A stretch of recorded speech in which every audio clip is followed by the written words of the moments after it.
حميد دشتي هو نائب الكويت ولا ايراني؟ لا انا اقول له هو يمثل ايران وسوريا والحوثيين. الحميد دشتي تكلم مساء حزب الله معه. طبعا الحميد دشتي مساء رد وقال حق وزير الخارجيه ان انا ما تكلمت. انا بقول لك في 2014 انت صرحت وطلبت ضم ايران الى دول مجلس التعاون. في يونيو 2014 وفي يوليو 2015 زرت المجرم بشار الاسد وصورت معاه ونشرت صورتك معاه على تويتر تفتخر. في اكتوبر 2014 قلت بان الشعب البحريني سينتصر وسيرحل القزاة، يعني تقصد حكام البحرين. ولما بدت عاصفة الحزم السعودية استخدموك إيران، وقعدت تضرب في السعودية وتحاول بالهمز واللمز أن تسيء إلى العلاقات.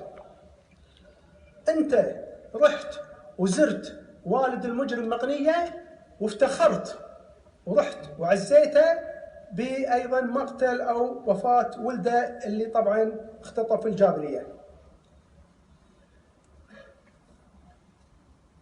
شوف هذه تغريداتك، هذه تغريدة من تغريداتك تقول مبروك للشعب البحراني الانتصارات التي حققها اخوانهم الشعب اليمني، وهم يعاهدون الله بأن نصرتهم للشعب البحراني الأصيل عليهم واجبة وأشكال عديدة. التغريدة الثانية إذا القد ليس كالأمس واليوم وملف البحرين دخل الفرن، إن شاء الله أنت تدش الفرن، ولن يخرج الآن مستويا كالرغيف الساخن. جميلا، فأبشروا يا أهلي ستنتصرون وسيرحل القزاة. هذه تغريداتك، هذا أنت اللي قايله وهذا موقعك بتويتر وأنت طلعت كذا مرة.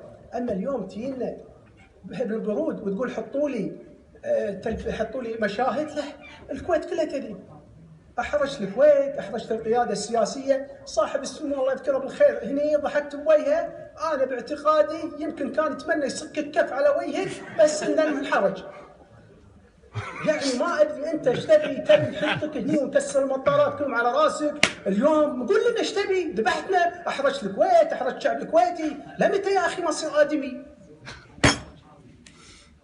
انا بساعة قلت بعض الساعة يعني العوائل يطلع عندهم واحد خبل، يطلع واحد من تاجر مخدرات. انت الحين احنا ابتلشنا فيك هني في المجلس. والله العظيم لو انا منك على هذا الاجماع اقسم بالله اقدم استقالتي اليوم.